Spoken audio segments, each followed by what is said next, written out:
I'm Aryeh Schwartz along with Rachel Galligan, and welcome to the Winsidr show where it's all about the W. The finals are here, and we are so excited with so much to discuss. And since it's the finals, we thought, hey, let's bring a friend on the show.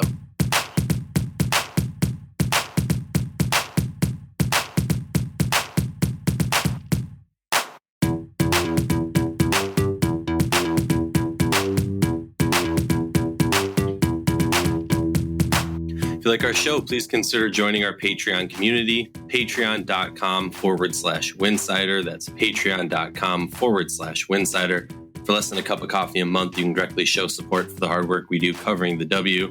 And don't forget to see our amazing staff's written content over at winsidr.com. That's winsidr.com. If you're looking for a fun way to enjoy the finals, join our watch parties on playback.tv/Winsidr. That's playback.tv/Winsidr. Welcome back to the Winsidr show. Very excited to be joined by two people I deeply admire and love to chat basketball with. Our guest today, Lyndsey D'Arcangelo, and obviously my co-host Rachel. Lyndsey, how you been? How you doing? How's your playoffs, regular season? It's been too long. It's been way too long. This is like the first time we're doing a group chat with the three of us. How is that possible? You know, I'll take somebody got married. I'll take some of the blame for some of that. Somebody got married. Yeah, nice going, Rach. Yeah, no, I mean, it's that point in the season. I think we've all sort of been, waiting for a while now for this matchup to come to fruition, and now here we are. And I mean, what more can you ask for? The two best teams in the WNBA battling it out for the title. It's here.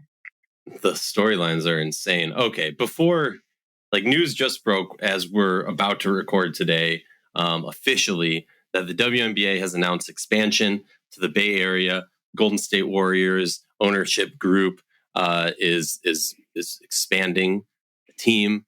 We don't know a team name yet. We don't know the rules of the expansion draft, where they're going to place in the upcoming draft and what's going to work with teams and securing players and whatnot. But I guess kind of Rachel, then Lyndsey, gut reactions, thoughts, where's your mind at on this fine, beautiful morning? Oh, man. I'm excited. We have talked about this for forever, it feels like. I'm personally excited. I mean, it's been 15 years since we've had a team added, the WNBA has expanded. I'm excited personally just to kind of experience it from this perspective, to dive into it a little bit more, to learn more about what does this look like. I mean, clearly we are not going to have any shortage of content and things to talk about this offseason. I don't think it shouldn't be much of a surprise to really anyone. I mean, I think, we've started kind of getting word about it the last couple of weeks, but I think, the Bay Area has been something that's been talked about for quite some time now. So for me, I'm just excited to see it officially out there. I think I've gone round and around in my head. Clearly, I'm very passionate about bringing a team to Denver, but I know that's not going to happen. I think the moment, I think the league made it really clear that the facilities and being able to play in a certain type of way was going to be really big.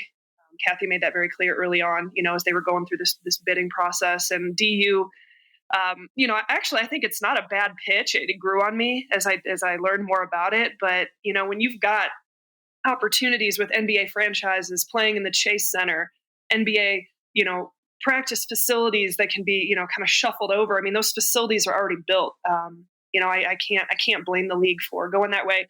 And clearly there's been some reporting out there about, Portland potentially being, next on the rise. I think that from what I've heard, that's everything I've heard is very, very true, but I want to be really careful and hesitant to not put the cart before the horse until that's official. I'm not going to say anything about it, but I can understand why Portland would be a great market too. And so I was a little surprised, I feel like, it's kind of one team only being announced seems a little strange. But hopefully, that second team gets finalized really quickly and we're able to have some more information on what that looks like. But I mean, clearly having the facilities and being able to, play the right way and practice the right way and house these teams is such an important aspect of it. I think when it comes to Toronto, there might be some people that are disappointed. I think Toronto is ready for a WNBA expansion team. I really do. I think that is a great market, and I do believe it's coming down the pike. I just don't think it's right now based on where the WNBA is, the travel woes. You bring in another country into the equation. I just think there's so many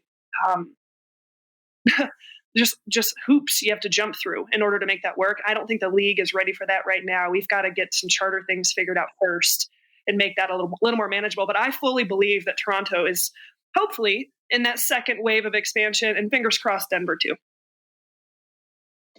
Yeah, I mean, not much more to add on to that, but I'm excited too. I mean, how long have we been talking about this and the back and forth with it's going to happen. It's going to happen at the end of the year. We're still looking at 100 different cities. Oh, wait, the list is down to 10. I mean, we have seen the WNBA sort of, fumble this announcement. It was literally like 100 different cities. Yeah, but we finally have one. And, I'm all for adding another West Coast team. And, like Rachel mentioned, being partnered alongside the Golden State Warriors, I think is a good thing.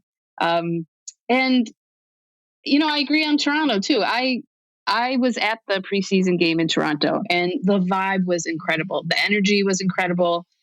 The diversity of the crowd, families, you had men, you had women, young, old. I mean, it was incredible. So I agree. Toronto is definitely ready. I think the travel logistics definitely come into play there, but also Sarah Spain, I believe, put something out on Twitter about how there's some discussion about what, the team playing all their home games. Is it Scotiabank Arena? Yeah, I believe so. Because I live in Buffalo, so I know they do a ton of concerts there throughout the summer.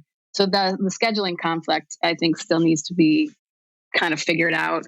Because, I mean, that would be the venue. That's the venue right there that they would need to have as their home court. So, but full on excited, like I said, for the Bay Area. And like we said, it's been talked about for so long. I'm glad it's finally happening. I think rather than see a team fold as we've seen, we've grown accustomed to seeing all these years, the opposite is nice. I can't believe it's been 15 years. When you said that, Rachel, I was like, wow, has it been that long? Yeah. I'm probably one of the more vocal anti-NBA people out there. But I will say, if there's going to be an NBA team that expands into the W, I'm happy that it's the Warriors because we do know that history. I very strongly stand in the camp of I want the W eventually to grow and stand on its own and not be owned by the NBA. But that's a different conversation for a different day. And then the Toronto part, I think, is really, really interesting because I think if you look at it from a lot of different angles, the travel aspect is not only is like a twofold issue because not only would you need to have charter to expand to a different country, but also the W would be giving up its leverage in the new CBA discussions. If you're going to have that and give that up right before, I just think you're kind of pushing yourself into a corner when it's become abundantly clear the W isn't in a place where they want to just kind of like hand a bunch of stuff over, right? At the end of the day, this is a company that, like a company and its employees, and it's obviously very different and in many ways, but like the W doesn't want to give more than they have to give, and they want to make as much money for them as possible. And I think often when it comes to sports leagues, we kind of forget about that aspect. But I'm excited because, like Rachel said, like it's going to be so fun. There's going to be no shortage of topics to talk about, content to create. And also, can you just imagine during the 2024 season, once we know how many players a team can secure and like protect or whatever the term is for not entering those players into a expansion draft, can we just think about like, oh, this young up and coming player is having an amazing season. all the talk's going to be, oh, are they going to grab that player? Are they going to get this? It just adds so many new elements that haven't even crossed my mind. Expansion draft. I mean, that's going to be just a whole thing within itself. Is it going to be 6 like it has in the past, or is it going to be 5? Mm-hmm. I mean, like everything's changing at a rapid pace, and all these teams are going to change drastically. This is bigger than obviously just a free agency. So, for all of us who are relatively, newer to this newer wave of WNBA coverage, I would even say the last 8 to 10 years, this is going to be such a great experience for us to kind of go through and learn. And like, I personally just want to experience that, study that, figure out what does that look like. I mean, it's just something different and fresh, in my opinion. Yes. And this, for those of us who have been covering the league for a long time, we need something fresh. We need something more than just the same old stories to talk about. I feel like this season, for whatever reason, we've gotten into a little bit of a rut in that way, or I personally have. I can't speak for anybody else, but I can agree. I mean, it's going to shake up. It's going to shake up the whole landscape of the league. Team dynamics, player dynamics. Like, it's going to be fun. It's going to be a wild ride. Yeah, you thought that the dynamics of the league changed after the last 2 free agencies. Just wait when like half your team is completely pulled apart. Oh man, I love that you said that, because yes, very, very, very much so. Excited for the new aspect. Okay, it's WNBA Finals time. I mean, the 2 teams going into the season, the quote unquote super teams, everybody's prediction of the finals, it came true. Was there maybe a script that teams were following? No, I'm joking. But so exciting to have so much star power, so much buildup to the finals. I mean, I guess, okay, let's start it off this way. I'm curious for both of you, like, who do you think is the hotter team right now? I'll go first. I think I think the Aces, actually. I feel like New York maybe had a tougher route through the semifinals. And they a couple of games were kind of a slog for them. And the Aces just seem like they're rolling. So yeah, I'm going to go with the Aces on that. I think there's an argument to be made about both of them. I think if we're looking at just August, and just obviously New York goes on whatever that streak was it 8 games, I believe. You can look at them and just, man, this team's finally starting to click the way, we thought that it could potentially click. Obviously, that wasn't going to happen right out of the bat. This team was newly formed, basically, at that point, in these different dynamics. And I think the Aces, they felt like they had some hurdles through that month, and some of those hurdles and bumps were with New York. It felt like they were banged up a little bit. I mean, but again, that was, August. So I think the recency bias of the playoffs, and I agree with you, Lyndsey. I think Las Vegas had a much easier path. They took care of business. They did exactly what they should have done to Chicago. They did exactly what, they should have done to Dallas. I thought Dallas might have been able to steal a game, and I feel like that game 3 they should have.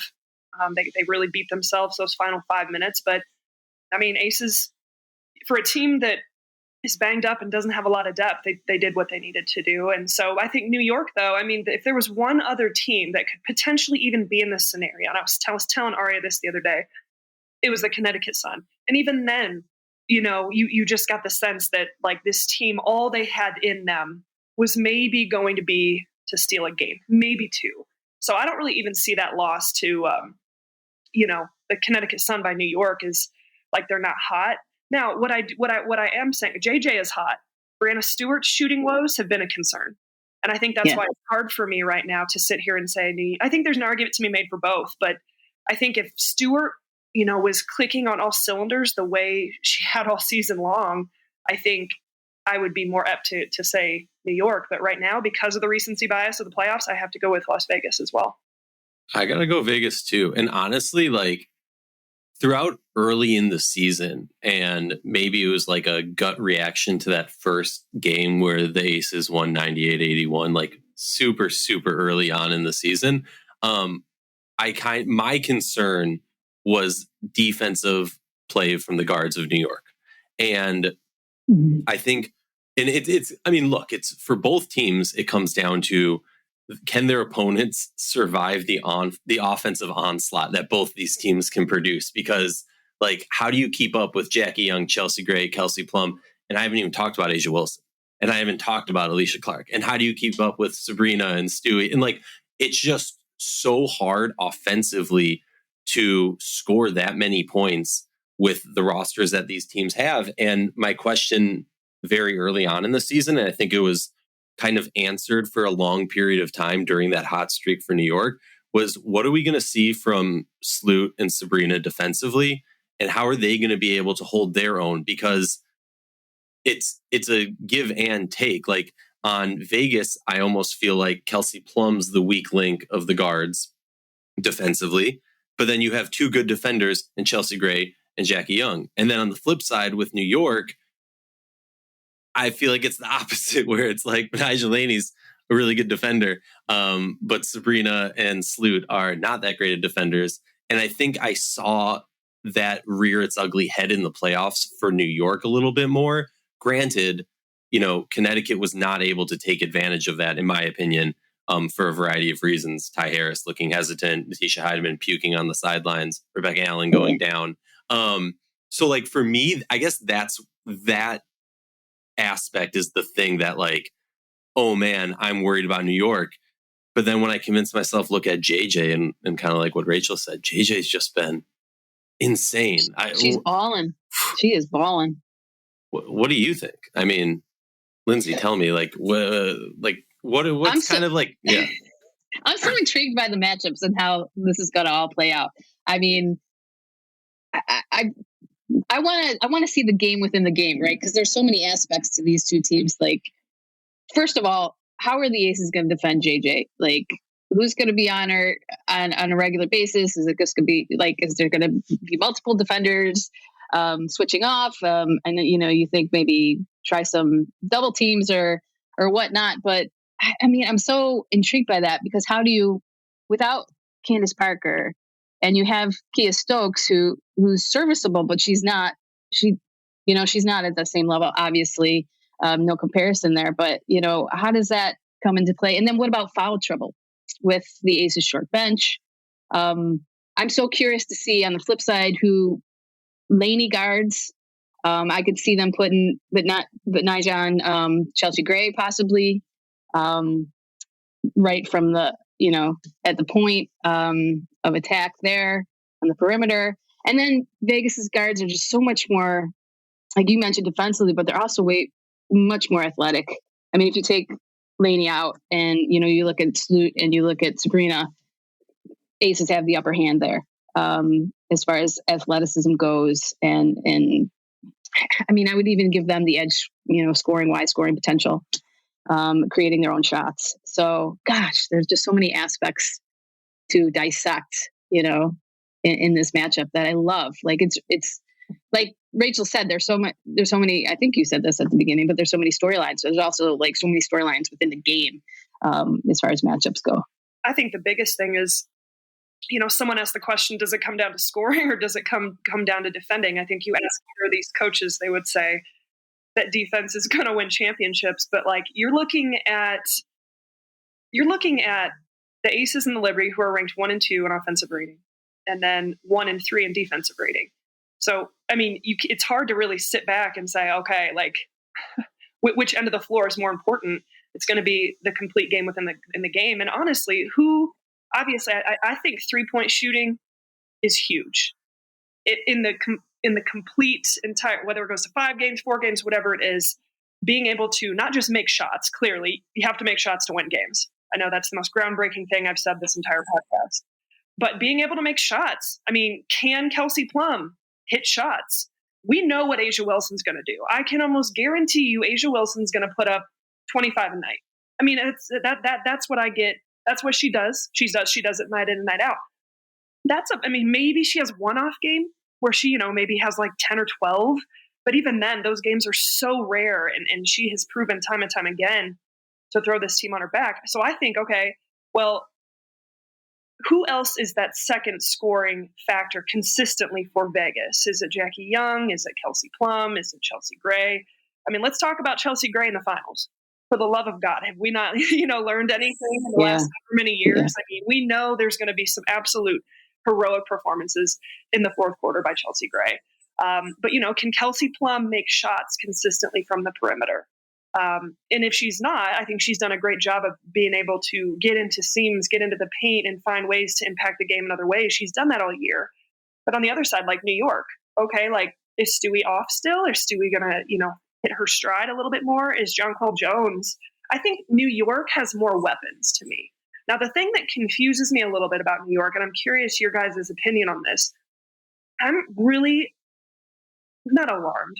I'm concerned about their lack of playing their bench during this playoff series. Yeah. I mean, that was one of the things about New York that I feel like was their biggest asset is you have a Maureen Johannes, you have a Steph Dolson who can come in and knock down a couple shots. I mean, the fact that they're playing basically a similar number of rotation as Las Vegas is intriguing to me. Like, I'm a little surprised by that. Now, maybe that's just a very specific matchup type of scenario faced against Connecticut. But I'll be interested. I mean, they're going to have to get deeper into their bench, in my opinion, because that's the advantage. No, I agree. Vegas. Yeah, I completely agree with you. I was asked that question. I do, my 12 questions column for The Athletic, and that was one of the reader questions. Like, do you think Sandy Brondello is going to use her bench more? And I was like, I would. Like, especially in this matchup. You're right. Maybe that wasn't needed in the previous matchups against Connecticut. And going forward, though, I mean, with Vegas's short bench, why wouldn't you want to find a way to get fresh legs as often as possible? You're going to try to run them into the ground. I mean, well, also having Johannes, like, that's an expertise of hers. Like, why wouldn't you use that? Yep. Exactly. I just think it's going to be, for me, something that I've been a little bit concerned of. And I think I love when, talking heads go, if this team or this player has like X number of this, then they'll win. I'm not intelligent enough to do that. What I will say is the turnover battle is going to be so impactful on this game. I think we saw in the Dallas series, Vegas was, horrendous at controlling the ball. They were turning it over left and right. It felt like every time I blinked, Dallas was on a run and then missing a shot. And also there was times where New York also struggled in the turnover aspect of their series. So for me, it's like, okay, which team is going to secure the ball more? Because with these two high-powered offenses, you can just really quickly, to Rachel's point about the three-point shot, if one of these teams' three-point shot isn't dropping, and then you start, getting little slippery hands with the ball, and all of a sudden the other team's running away, and that lead extends to 12, to 15, to 20, that's where it starts to get worrisome. And I think we saw that in some of their games throughout the regular season this year where they were just blowouts. I just hope it goes 5 and they're close games. I don't want blowouts. Okay, question for you guys. Well, let's go over this real fast. I mean, what's fascinating to me? These teams have played, 5 times now, if you include the commissioners? I mean, they played, 4 times in August, which is wild.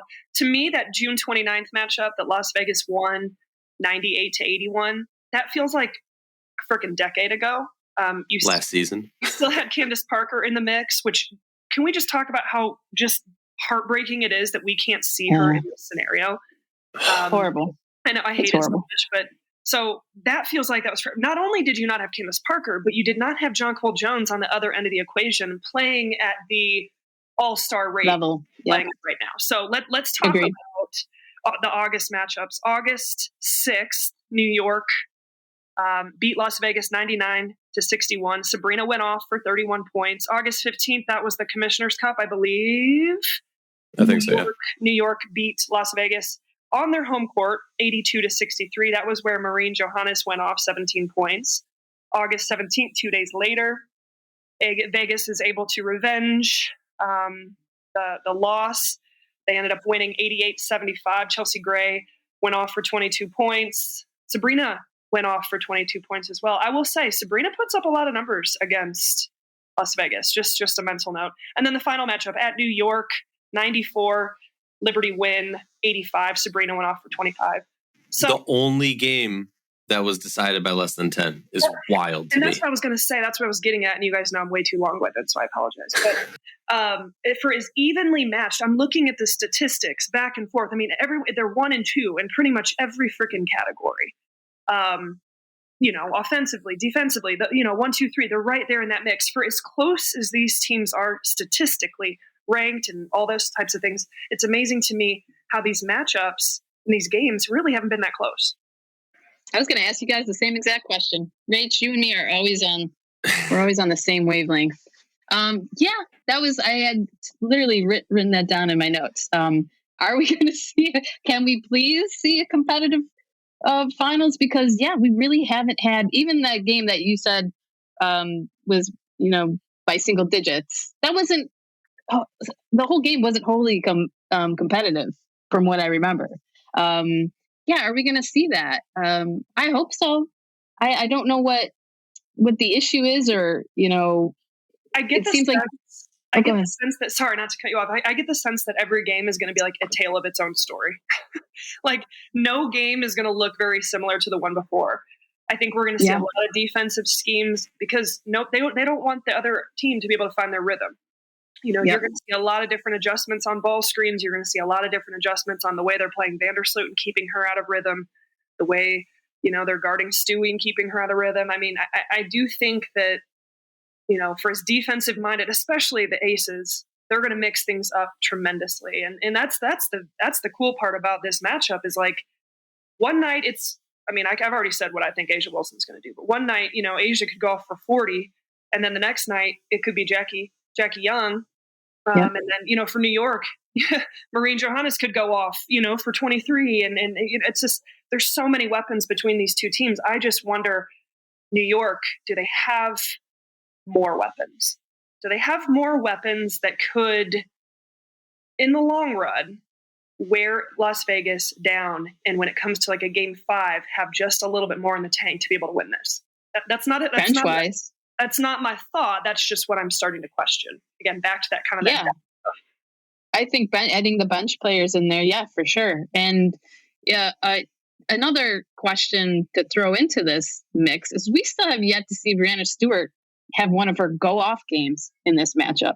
Even in the playoffs, to be honest with you, to really just have one of her, oh my God, did you just see what Stewie just did, or what is Stewie doing kind of games, which she's perfectly capable of having. You got to sit there and wonder. I mean, this is the MVP. She didn't exactly have that MVP. Now, granted, she had the crazy game earlier in the year, but that during the playoffs, it's been a struggle. She's openly talked about it. Her shooting percentages have dropped. Now she's had a couple games where she's found her rhythm a little bit.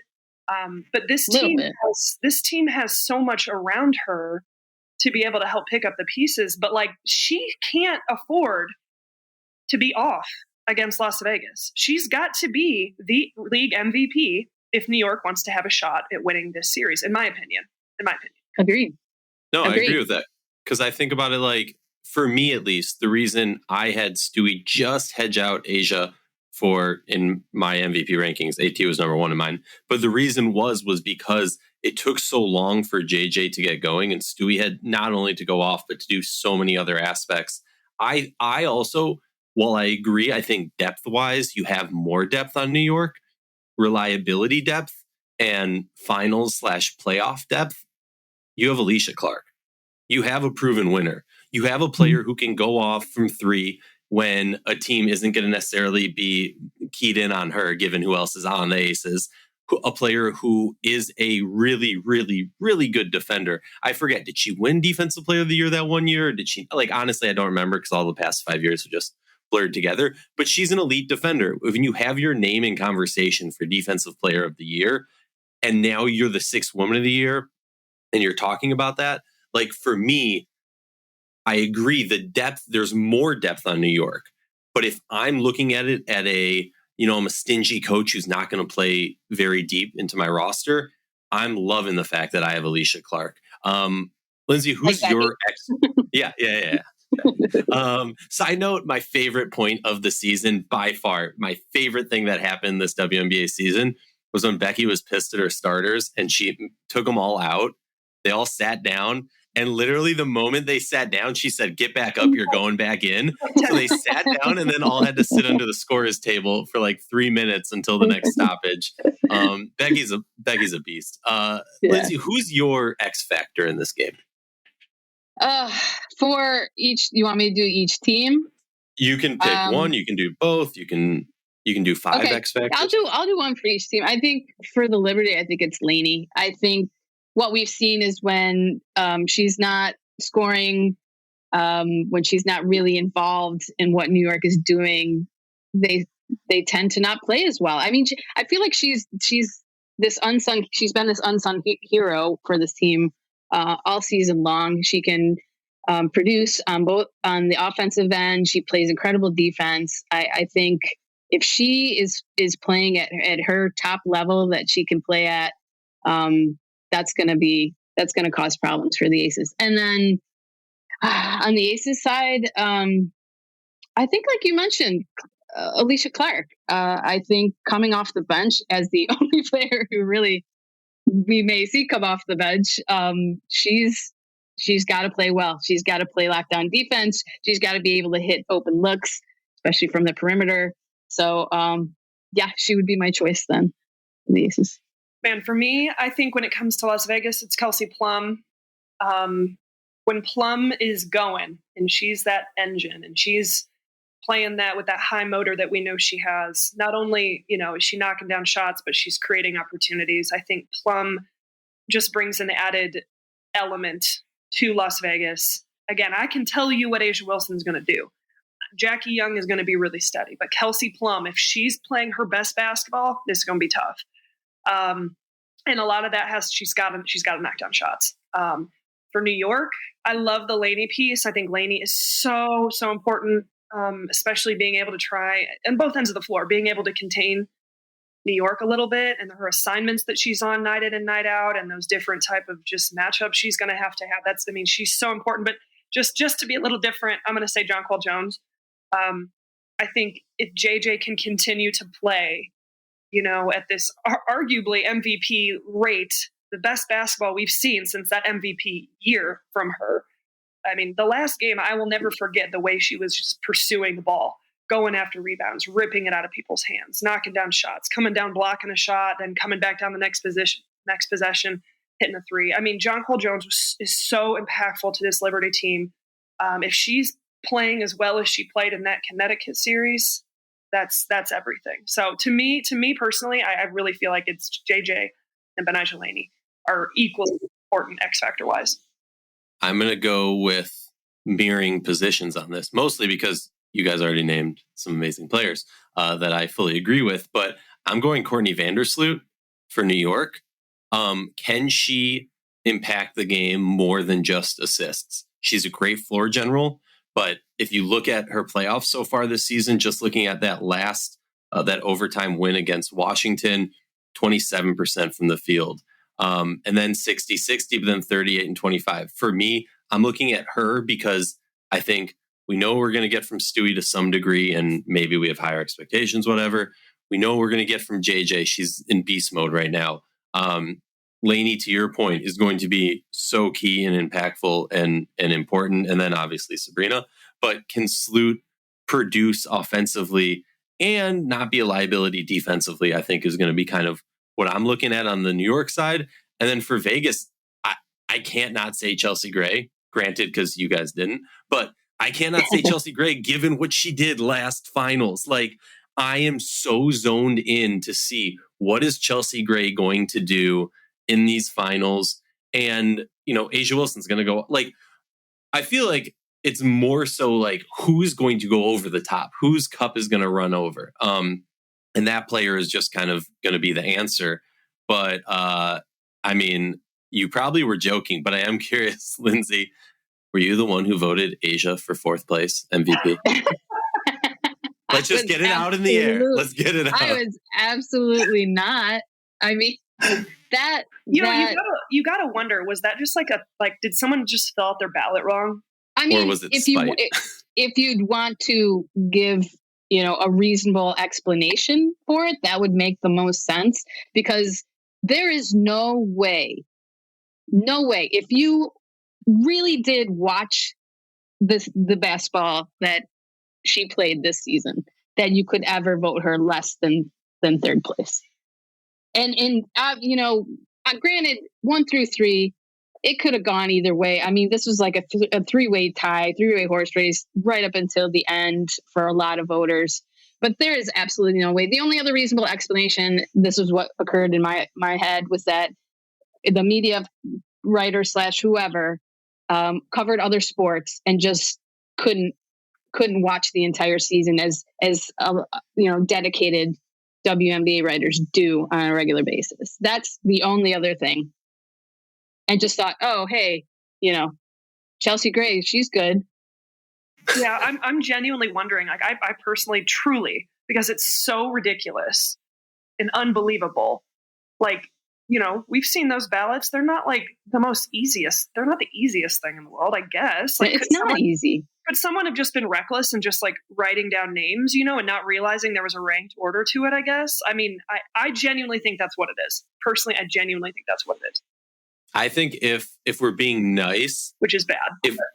Yeah. Well, if we're being like super nice, it's, they filled it out wrong. If we're being like semi-nice, they only watched, to kind of your point, they only watched the first half of the season. Because if you only watched like the first month of the season, I totally understand if you're going to sit there and go, I think A'ja and Chelsea or Jackie are all in MVP conversation. But throughout the season, A'ja extended that so clearly in my mind.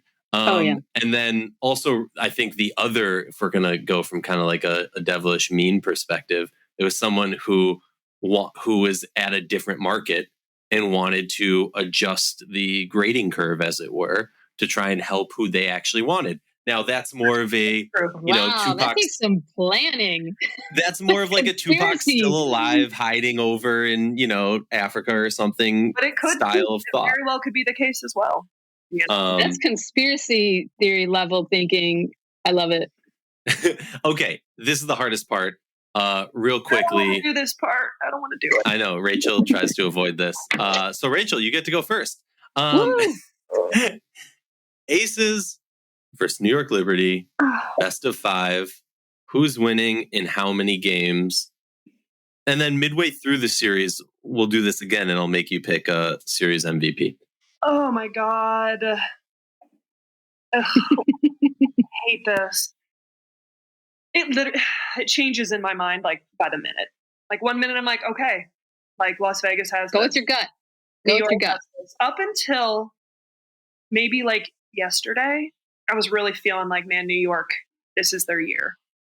I don't know, from all the reasons we've discussed on this podcast. The depth, the way this team is playing. I'm a little bit concerned, about if Stewie can elevate her play to what we know she can do. That's obviously important, but clearly there's some question marks there. Logically, my mind says New York, but my heart says Las Vegas. I think Las Vegas has that dog in them. I think they have that grit, that desire, that dog. I know they just won last year. I know that, New York, you could make that argument. They've never been in this scenario. They're hungry, blah, blah, blah, blah, blah. I don't think this Vegas team is wired. They're very unusual. They're playing with a chip on their shoulder. A'ja did not get MVP. They're at home. This team knows how to get up, and this team knows how to motivate themselves. And this team they're different. And we've said all year, they need a strike of luck. They need to be able to stay healthy. They need to be able to, I said it was extremely important that they took care of business in these playoffs and swept the teams they needed to sweep. And they did, that they should be as healthy as they possibly can be right now. I just feel like Las Vegas in 5, and they're going to win it on their home court. I feel like them winning it in Connecticut last year. I feel like they will end up securing the repeat, which will be unbelievable. And they'll do it at home in 5. Now, granted, after I say that, I'll start thinking another way. But if I had to pick, that's how I'm going right now, today, on October 5th. Ask me again tomorrow. I'm sure it'll change. Lyndsey, who you got? Well, Rachel said her heart was saying one thing, her mind was saying another, but she never went with her gut. I'm going with my gut. At the beginning of the season, I felt very strongly that the Aces would repeat. Granted, this is when they had Candace still available, but I am going down with the ship, man. I'm sticking with the Aces. Rach had a very thorough explanation of all the points that she made. I completely agree with. I love the fact that you mentioned the Aces fight, like their grittiness, right? But also it's like their swag when they start rolling, and it's just this energy that you could feel that sort of just transmits itself through every player on that floor. When one of them is going off, whether it's Wilson, whether it's Gray, I mean, whether Plum hits some big shots, it just is infectious for that team. And I just think that's such a hard thing to contend with, even for a team as talented as Liberty. So I'm sticking with the Aces. I like that. Wait, did you say in how many? Oh, yeah. I want 5 games. I want to see this thing go the distance. I think we deserve 5 games. I know we've seen them play like 10,000 times already throughout the season, but this is the type of series which I think could be very memorable and a very like point of reference for the WNBA as far as like looking back as history goes. And I want 5 games. So Aces in 5. Sneak it into I think. Let's go 5 games. So 5 games. I'm very torn here because I hate to agree with people. But so I'll disagree with this aspect. I have the opposite. My heart says New York. My gut says Vegas. My heart says New York because I feel like there's just something like this team was brought together. They're kind of like the Avengers. Like this is the mission that they were put here to do. And so I'm like, I feel that like emotional aspect drawing me towards them. But I just keep looking back to, the key players. I keep looking back to the guard play and how it's going to come down to shooting. And I think Vegas, similar to both of you, finds a way to win. I hope it happens in 5.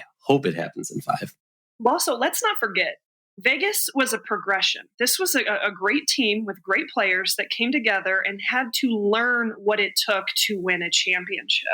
Yeah. There was a progression of seasons there where they took a step. The next year they took a following step, and then they took another step, and then they finally win it.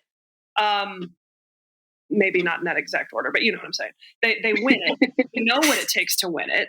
They're seasoned. They're elite level clutch players. To me, there's something about New York. Now, I would not be surprised if they ended up winning it all, but there's something about New York and this team and having to go through the heartache of like, they've been together one year. They've gotten to, the finals because they're a great team. They have enough to win it all, but like that hunger and that like heartbreak of getting beat in the finals, and then you come back, say maybe next year, and then maybe that's your time. There's like something about that progression in my mind that like, it just doesn't sit right with me about like, oh, we're just, okay, let's put this team together year 1 and okay, let's go win a championship. They're not that like super powerful over Las Vegas. So I feel like there's going to have to be a heartache experience for the Liberty. Maybe this is it. Again, I'm just spewing just random thoughts here, but like maybe they get their heart broken in a 5-game series and then they come back next year and that's their year. I don't know. Again, just thoughts. One thing I want to point out, 2 things. One, ESPN's analytics of predicting who's going to win says 65% Vegas, 34% New York. I think that's an interesting aspect. And sorry about that noise in the background. But real quick, as we log off for the day, just I'll leave our listeners with this. And Lyndsey, I'm going to make sure to drop your Twitter handle into the breakdown of the episodes. People can make sure they're following your stuff. But Appreciate Phoenix Mercury and the Phoenix Sun have today announced and unveiled plans to make a $100 million investment into a practice facility for the Mercury. $100 million for a practice facility for the Mercury. Hell yeah. Congratulations. There's going to be a lot to talk about when it comes to Phoenix. Oh, boy. Oh, that's a whole different episode. Rachel, Lyndsey, thank you so much. We'll definitely have to redo this again midway through and, fire to the feet, who's the finals MVP, stuff like that. But thank you so much. I appreciate it. I know it's a busy day, and we got expansion to go talk about. Yep. I always love chatting with you guys, and I can't believe we waited till the end of the season to do it. We can't do that again. I won't let it happen. It's my fault.